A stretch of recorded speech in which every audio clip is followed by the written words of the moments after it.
আজকে তোমাদের সঙ্গে শেয়ার করতে চলে আসলাম ফক্সটেল এই মাস্কটার রিভিউ। সো হ্যালো এভরিবডি, আমি মেকআপ আর্টিস্ট অন্তরা। তো চলো শুরু করা যাক।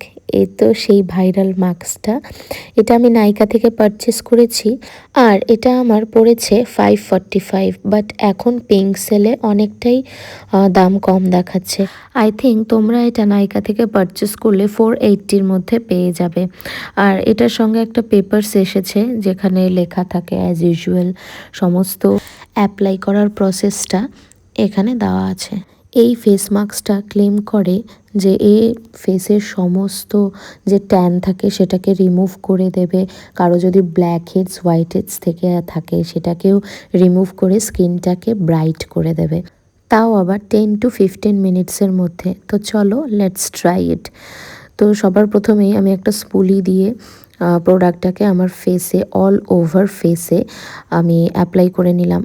আর একটা কথা বলে রাখা ভালো, এই মাস্কটা অ্যাপ্লাই করার সময় কিন্তু ফেসের মধ্যে একটা কুলিং সেনসেশন হচ্ছিল। যেমন চুইংগাম খেলে যেমন মুখের ভেতরে একটা কুল কুল ভাব হয়, অথবা যে কোনো জন্ডু বাম ইউজ করার পরে যে একটা কুলিং ব্যাপার হয়, হালকা একটা মাইল্ড সেই রকম একটা কুলিং সেনসেশন হচ্ছিল। তো এবার আমি খুব ভালো করে ফেসটাকে ক্লিন করে নিলাম।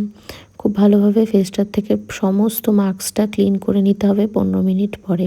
এবার আমি একটা কথা বলি, আমার ফেসে ব্ল্যাক হেডস হোয়াইট হেডস বা কোনো রকম কোনো ট্যান নেই, তবে আমার ফেসে একটা ব্রাইটনেস এসেছে, এটাই আমি চেয়েছিলাম। তো হ্যাঁ, আমার ফেসে একটা ব্রাইটনেস দেখা যাচ্ছিল। আর মাস্কটা ভীষণ রিফ্রেশিং, তো আমার তো বেশ ভালো লেগেছে, ভীষণ ভালো লেগেছে। তো তোমরা এটা ইউজ করতেই পারো। বাই।